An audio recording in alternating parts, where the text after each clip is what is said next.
Olá, galera. Então, vamos dar início aí a uma aula sobre a pintura rupestre, né? O meu nome é Alex, sou professor de artes e eu vou estar falando para vocês aí, dando uma pequena pincelada aí sobre esse tipo de manifestação artística aí que aconteceu, né, no período aí da nossa história, né, em relação à pintura. Desenhar, pintar, esculpir, dançar e representar personagens são manifestações artísticas, né? Que fazem parte do nosso dia a dia como ser humano há muito tempo, se você for contar. E até mesmo os estudiosos acreditavam que essa linguagem artística tenha surgido como, enfim, um conjunto e que faziam parte de rituais realizados por grupos humanos de caçadores, coletores que viviam há milhares de anos.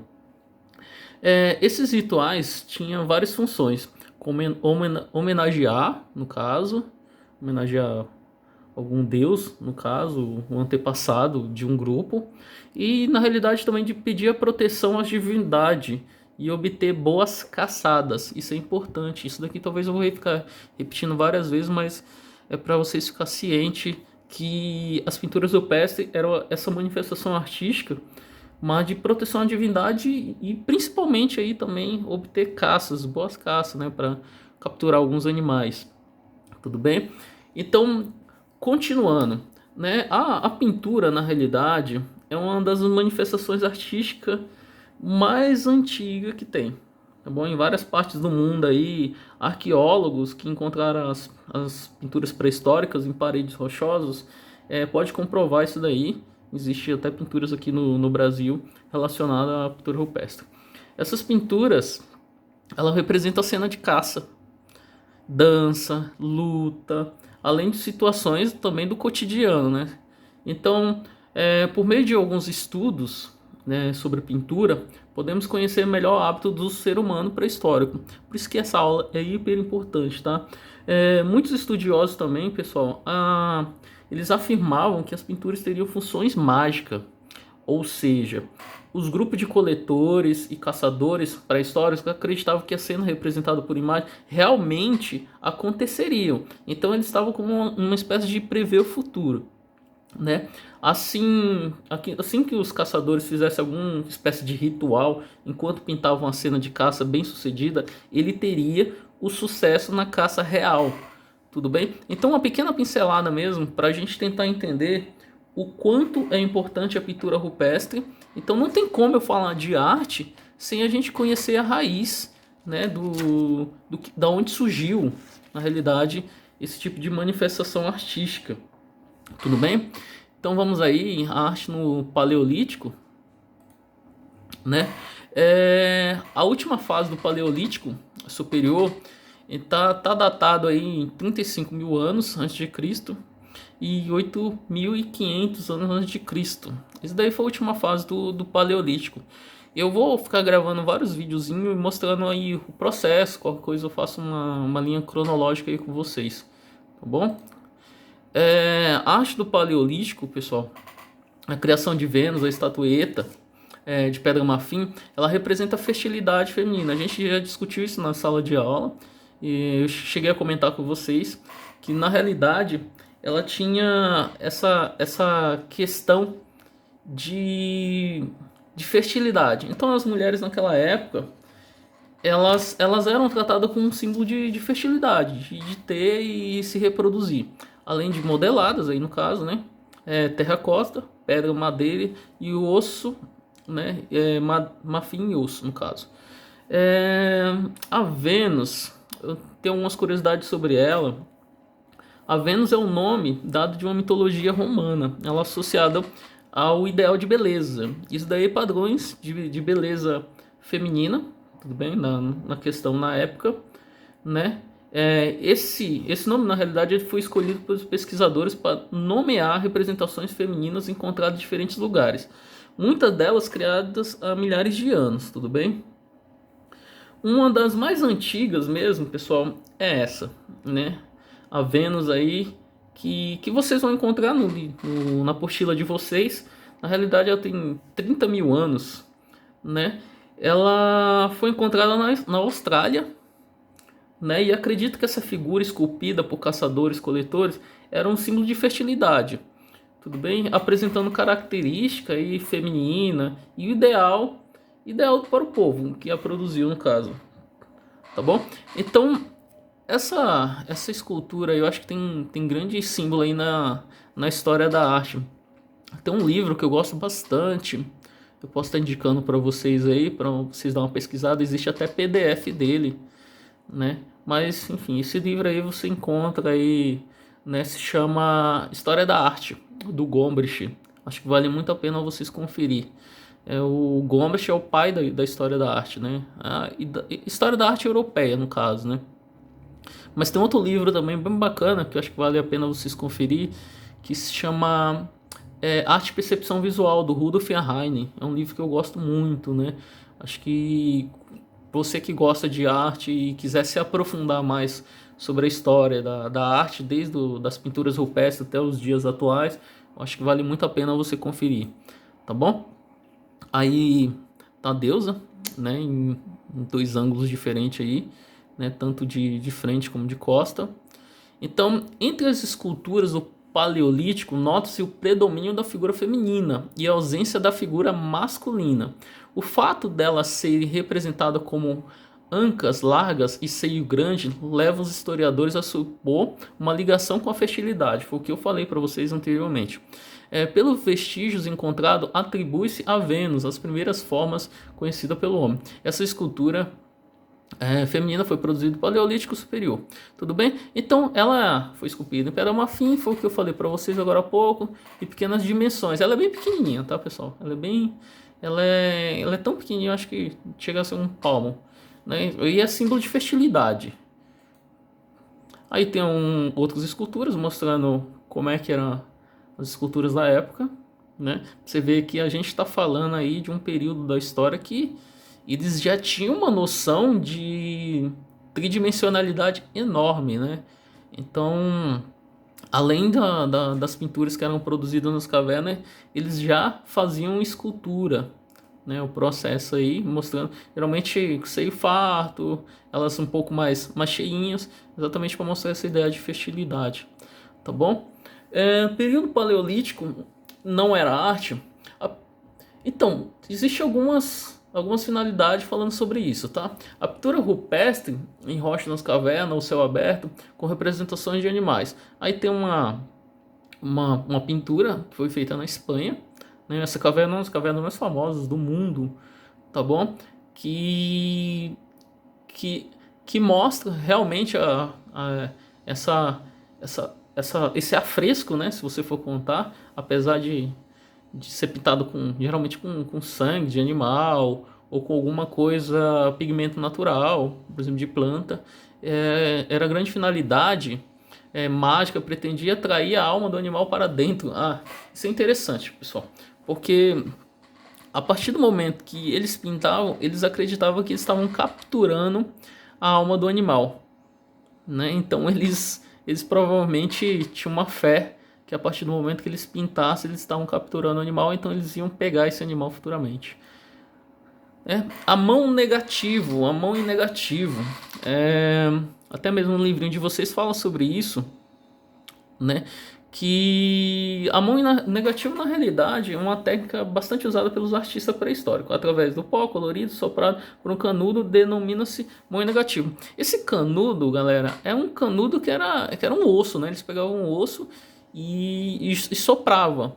Na realidade, por exemplo, se você pôr a mão numa parede e você pegar um pigmento e você soprar em uma espécie de canudo, esse pigmento vai pegar na sua mão e vai pegar na parede. Quando você tira a sua mão, vai formar aí uma mão em negativo, tudo bem?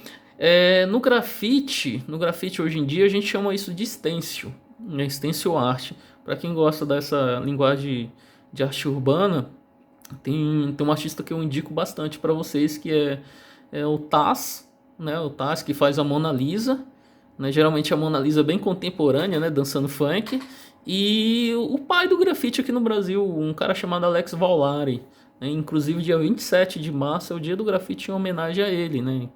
Infelizmente ele veio falecer aí, sendo soro positivo, né? Então eles, no caso aí, viviam praticamente da caça, de coleta de frutos na floresta. O uso de objetos de pedra levavam os historiadores a denominar esse período de Idade da Pedra Lascada. Idade da Pedra Lascada é o Paleolítico, tudo bem? Existe aí dois períodos aí que eu vou estar falando para vocês, Pedra Lascada e Pedra Polida. Descobriu o fogo, né? Tem até um filme interessante, mas eu acho que para a faixa etária de vocês, eu acho que não é conveniente, né? Que infelizmente eu não posso estar indicando. Mas provavelmente vocês vão estar estudando pintura rupestre lá no ensino médio e a gente vai se aprofundar mais aí, mas no decorrer do ano também. Sobrevivência e conforto dos grupos humanos. Então eles tinham essa questão de lutar em grupo. Surgem as primeiras manifestações artísticas nas pinturas rupestres. Tudo bem? Aqui tem um outro exemplo, galera, mostrando, nossa, ali a mão em negativo, como eu dei o exemplo anterior, e são pinturas aí que vêm sendo conservadas há milhares de anos, né? Inclusive porque, mais que o tempo passou, elas são protegidas e geralmente viram um sítio arqueológico, né? Que é a arte do Paleolítico. Eu queria que vocês notassem, acho que para ficar claro aí para vocês, queria que vocês notassem, pessoal, a riqueza de detalhe. A gente está falando da pré-história, né, da onde surgiu. Então, esses desenhos geralmente eram feitos dentro das cavernas, ou próximo ali, né? Aqui no Brasil também tem no Piauí, né? Teve uma que eu visitei também que foi na Pedra do Pai Mateus, né? E onde tinha mão em negativo, enfim, tinha várias pinturas, desculpa. Então, continuando aqui, para você verificar também o fato desse tom terroso, contorno, e tá bem linear, né, o desenho. Tá mais linear que pictórico, né, por mais que seja uma pintura, né. Aí tem uma caverna, né, na França, das mais famosas do mundo, tudo bem? Então, Altamira é o nome das cavernas, de uma de umas cavernas, no qual se conserva um conjunto pictórico mais importante na pré-histórica. Fica no município espanhol, tudo bem? E por volta aí do ano, né, 11 a.C., 11.000 a.C., no caso, a queda de uma rocha bloqueou a entrada na caverna, impedindo a continuidade da ocupação humana, preservando assim o seu interior. Isso foi bom, tem mal que vem para bem, mas aí a caverna foi bem conservada. Uma das cavernas mais famosas do mundo, tá? Na realidade, vamos lá. Continuando, tem alguns tópicos aqui. O homem pintava sobre um forte caráter ritualístico. Então eles acreditavam que a partir do momento que eles pintavam, eles iam capturar o animal. Eles tinham a fé deles, assim como, né, tanto os católicos, protestantes, umbandistas, enfim, tem sua fé. Os pré-históricos, os homens pré-históricos tinham sua fé muito, muito forte ali também, tá bom? Acreditando, digamos assim que eles acreditavam em diversos deuses. Tá bom? Então, nas pinturas rupestres, característica do período, os artistas reproduziam a natureza tal qual sua visão captava, conforme sua visão captava. Então, eles tinham meio que uma memória fotográfica aí, né, de você observar a natureza e você retratar depois. Assim, eles utilizavam a imagem carregada de fortes traços, expressa a ideia de vigor, para representar os animais que temiam, né, ou grandes animais que caçavam, como o bisão, no caso. Daí o estilo conhecido como naturalista. Quando a gente fala esse termo naturalista, é quando você está pintando ao ar livre. Existe um período na história da arte aí, se você for contar, que os impressionistas, aí eu já estou indo para a França, tá? Os impressionistas, eles também eram considerados naturalistas, que eles pintavam conforme a luz do sol, eles pintavam geralmente não em seu ateliê. Acho que tirando Cezanne e alguns outros artistas, mas a maioria eles pintavam fora do seu ateliê exatamente para capturar a luz do sol, né? Isso daí é os impressionistas. Isso daí eu vou estar falando para vocês mais para frente aí, conforme as aulas eu passando. A justificativa, uma das principais características da arte rupestre no período paleolítico era o aspecto naturalista das figuras. Então eles tinham uma facilidade enorme de pintura exatamente por ele ser observador da natureza. Então, de acordo com alguns estudos da música, né, na pré-história, foram encontrados ossos com furo, que tem um certo furo, no caso. Por exemplo, você pega um osso e eles faziam um furinho e eles assopravam. A partir do momento que eles assopravam, eles tinham música. Então, quando eu falo de pintura rupestre, estou falando nesse termo de pintura, eles tentavam retratar o que aconteceu ali naquele período. E a música também é muito antiga. A música sempre existiu aí, né, com uma forma... Ah, professor, mas como é que eles se comunicavam? Então, eles se comunicavam através de gestos, né? Barulho, som, né? Não sabiam falar, pessoal, não tinham um linguajar, né? Mas até hoje em dia, através de sinais, lógico que hoje bem mais avançado, as pessoas se entendem e se comunicam. Hoje tem um estudo mais aprofundado sobre isso. Tudo bem? Então, continuando aqui uma visão mais ampla aí para vocês observar um osso, né, com alguns furinhos aí que produzia música, né, uma flauta, digamos que é uma flauta antiga, né, no caso. Então, resumindo, Paleolítico, só para a gente tentar entender o que é o Paleolítico. O Paleolítico são pinturas rupestres, rupt, latim, rochedo, sem movimento. Então, a Vênus, né, que é uma estatueta aí, que eu mostrei para vocês, está até no livro de vocês, que é ligada à fertilidade. Terceiro tópico, eram usados como pigmentos na pré-história sangue e carvão. Eu acho que dá para acrescentar também, além de sangue, carvão, pigmento natural, enfim, até mesmo barro, tudo que era formado, tudo que a natureza podia oferecer, eles usavam para esse tipo de pintura, tá bom? E hoje em dia, lógico que hoje em dia existe diversos tipos de tinta, né? Se você for contar aí na história da arte, desde os primeiros pigmentos naturais, eles foram evoluindo aí, né? Depois formado o famoso afresco, né? A tinta a óleo aí, né? E aquarela, acrílica, e existe várias mídias aí que a tinta foi evoluindo, mas começou aí com pigmento natural, né? Existe aí várias formas da gente fazer esse tipo de pigmento. Vale a pena a gente testar aí na sala depois, da gente tentar fazer um pigmento natural. De acordo com os historiadores, a primeira manifestação artística da pré-história foi a dança, né? Uma das primeiras aí. Tudo bem? Então a arte no Neolítico, pessoal. A arte no Neolítico o homem abandona o nomadismo e ingressa na vida sedentária, aproximando-se gradativamente do estágio de vastas organizações sociais, como divisão de tarefa e negociações dos excedentes. Então, vamos pensar comigo. A partir do momento que ele abandona, né, essa questão de ir para um lado e para o outro e não ficar num lugar fixo, eles na realidade, eles andavam de um lado para o outro porque tinha alimento, né? Então, onde tinha alimento, eles ficavam até acabar os alimentos e tal. Né, até quando a natureza pudesse oferecer para eles um alimento, eles ficavam andando para um lado e para o outro. Né? Quando a gente fala de nômade, né, um povo nômade, eles praticamente dificilmente ficavam num lugar. Né? Então, eles iam mudando. Mas aí no período neolítico, eles abandonam totalmente isso daí, porque eles começam a formar a população deles, né? E tribos, né? Se for contar. Então, o crescimento da população e incentivo da prática econômica, como criação de animais, agricultura e artesanato.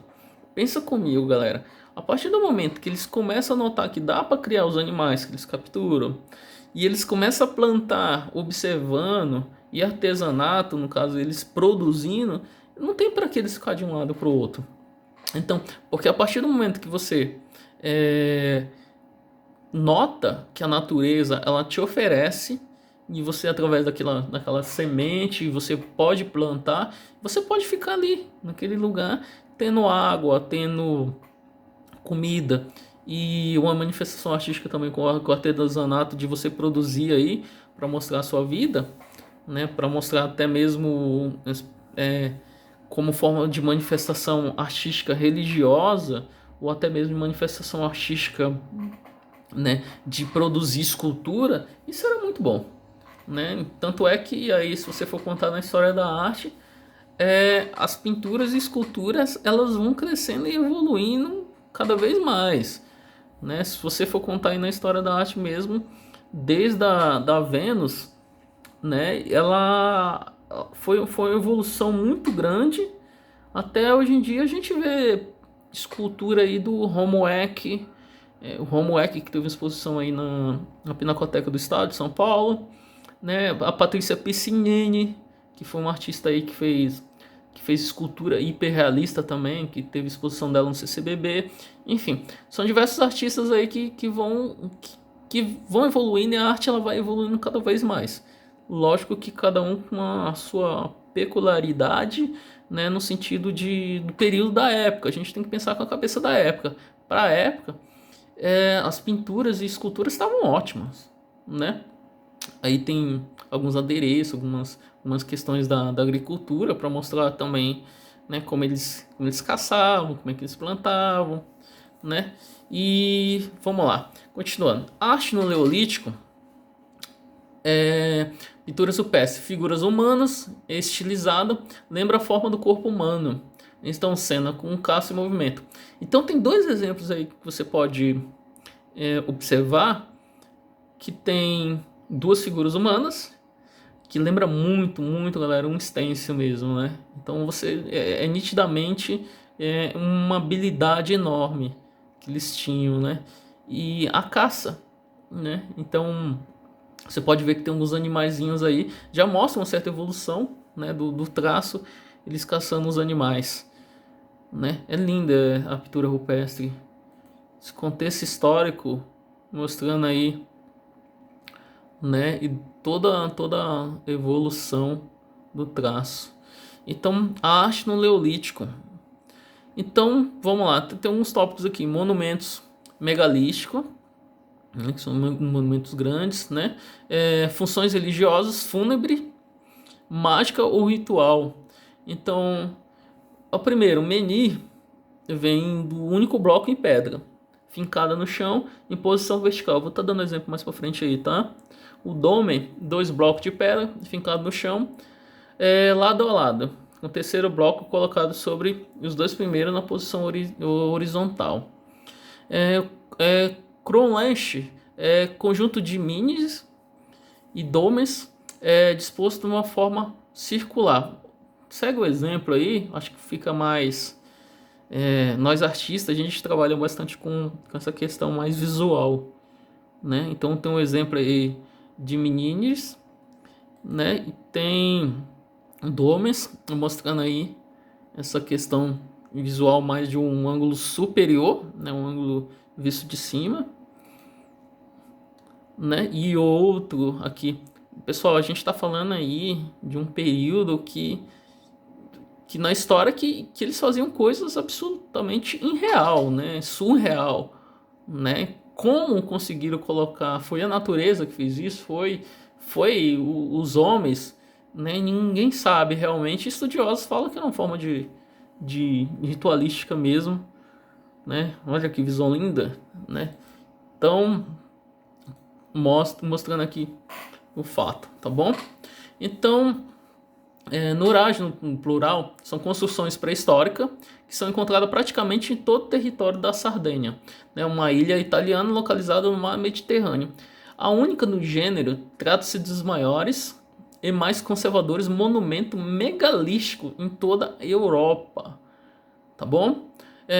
Os Nuranges, pessoal, foram no centro da vida social dos antigos sardos, dando inclusive o nome da sua civilização, a história nurágica, tá bom? Uma das mais misteriosas e menos conhecidas de todo o Mediterrâneo. Então existe várias historinhas aí que, se eu for contar, a gente vai ficar se aprofundando muito e o vídeo vai ficar muito grande. Mas é interessante até mesmo vocês pesquisar, né? E também eu acho que os etruscos também foi uma civilização muito boa, e que os romanos, enfim, eu já um pouco mais para frente aí, né, falando. Então, são lugares aí, templos geralmente religiosos e até mesmo mortuário mesmo que eles produziam, tá bom? Mostrando aqui, né, só para resumir, pra gente meio que finalizar aí, tá bom? Resumindo, no período neolítico, a pintura rupestre, Do latim, rochedo com movimento. Então, monumentos megalísticos, tá bom? Que vem das pedras enormes e que eu mostrei agora há pouco aí para vocês, pra gente entender. Tudo bem? Então, continuando aqui. E aqui, beleza. Para finalizar, a arte na pré-história, com a linha meio que cronológica aí, para vocês, principais características: desenho nas paredes na rocha, escultura, pedra e metal, né? Fatos históricos: surgimento do homem, uso do fogo e invenção da escrita. Escultura, a Vênus, né? E tem mais Vênus, pessoal. Na história da arte tem a Vênus de Botticelli. Existem vários Vênus aí que vocês vão conhecer bastante, tá bom? Essa aí foi a primeira.